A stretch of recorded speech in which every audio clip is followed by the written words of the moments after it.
Hi students, this is Mr. Yao. Today we are going to continue to learn more about the basics of circles. And today's lesson is about arcs with circles. First, central angle.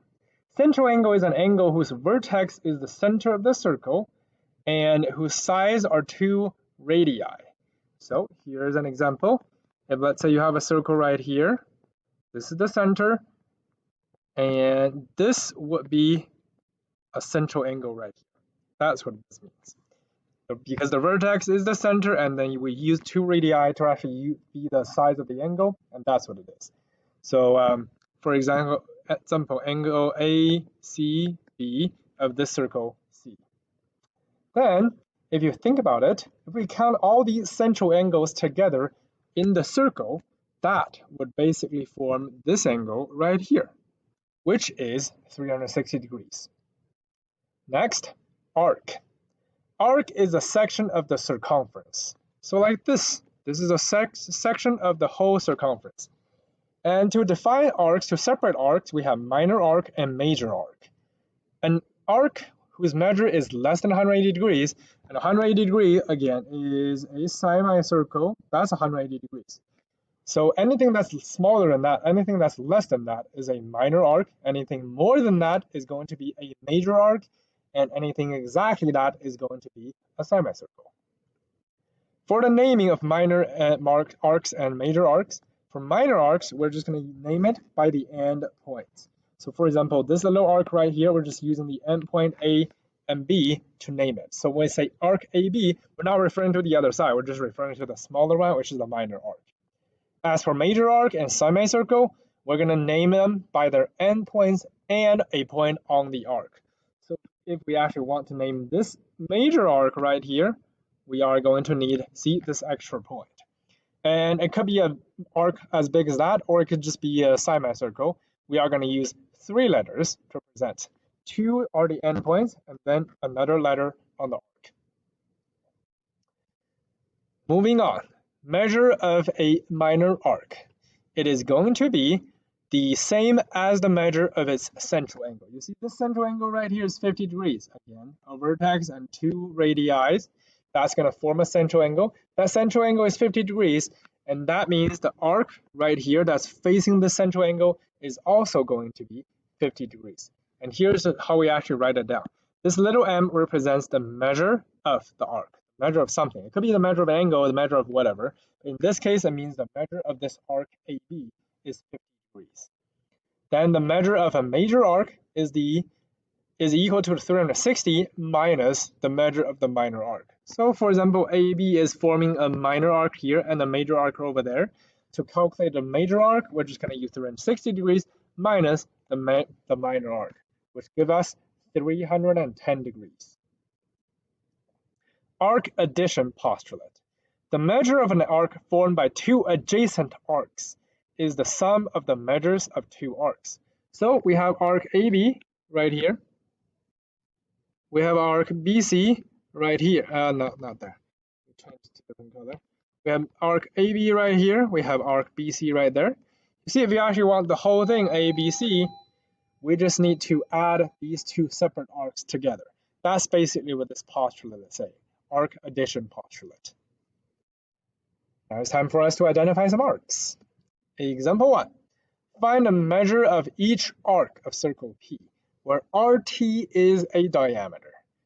First arc RS, right here. That should be the same as the central angle, which is 110 degrees. So the measure of arc RS is 110 degrees. Next, the measure of arc RTS. Measure of arc RTS. RTS is right here. RTS.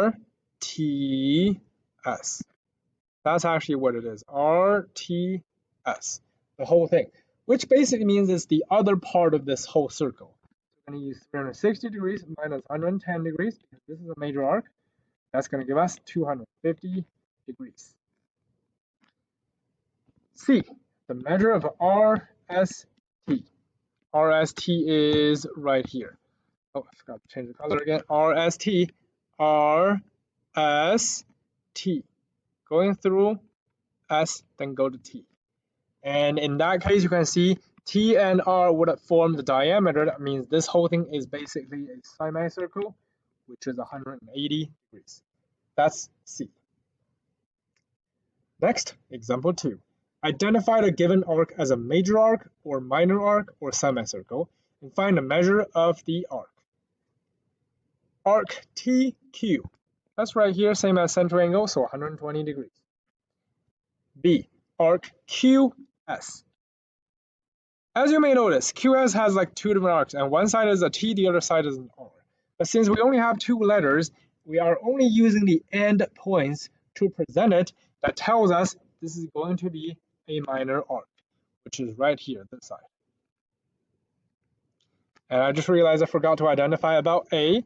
TQ, that's clearly less than 180. That's going to be a minor arc. Now, in order to calculate QS, we do need to find out what is this question mark. But by the full circle and the arc addition postulate, we should be able to find it. Because 80 degree and 120 degree and 60 degree and this question mark, it should all together be the full circle, which is 360 degrees. Now, you should be able to solve for a question mark. After you finish solving, that should actually give you 100 degrees. In that case, in order to find the measurement of QS, it's going to be QR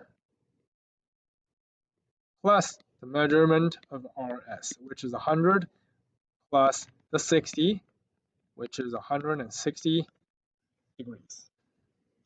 C, QRT. QRT is right here.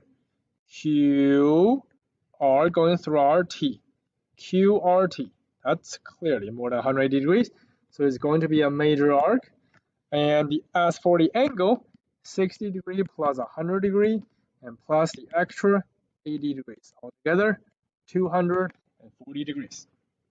TS is the same as the central angle, that's going to be 80 degrees. TQR is right here. TQ going to Q, and going back to R. The two endpoints are T and R. Clearly, that's a diameter, so this is going to be 180 degrees. Next, RST. RST is kind of the same as TQR. It's the other side of the semicircle, so it's also going to be 180 degrees. That's F. Next, example 3. Same idea. Oh, I forgot to identify the things. These are both semicircle. Next, example 3. It's going to be doing the same thing. So let's get started. AOC. Well, because you know you are going to need to find the angles, let's actually try to solve some angles inside the circle. If this is 90 degrees, that's a straight line, which is 180, and that's 43. This is going to be 47 degrees. Since that 47 degree and this other angle is they are facing angles, they're vertical angles, that means this is also 47 degrees. And in that case, the leftover part, it would need to add up to 180 with 47. That leaves us 133 degrees. So let's have a look. Measure of angle AOC. We just found it, that's 47 degrees. And as you can see, we also use the little m to represent measure for angles. And if it's an angle, you can't exactly identify an arc. There's no major arc or minor arc for an angle. But question B, it is asking about an arc this time, AEF. AEF is right here. That's clearly more than 180 degrees. That is 180 plus 47, which is 220 degrees, 227 degrees, and then that is going to be a major arc. C, AF. AF is right here 133 degrees, less than 180, so it's going to be a minor arc. D, ADE. That's clearly a semicircle. And that is going to be 180 degrees. Next, measure of CD. That's already labeled 43 degrees, and that is clearly a minor arc. F arc DE. That is with the 90 degree. And that clearly is going to be a minor arc as well. For GAOF, the angle is the central angle is the same as the arc. So that means it's going to be 133 degrees. It's an angle, so there's no major arc or minor arc. H, angle FOE. That is the facing angle with 47 degrees, so it's got to be 47 degrees, and it is a minor arc. IAC. Arc AC. Arc AC is basically angle AOC, so that is going to be 47 degrees. But since the arc this time, we do need to identify, and that is going to be a minor arc. Lastly, measure of FE. Measure of FE is the same as angle of FOE. So it's 47 degree again, and that is going to be a minor arc. And that is example 3, which concludes everything about the second lesson of basics of circles, which is arcs with circles. Thank you.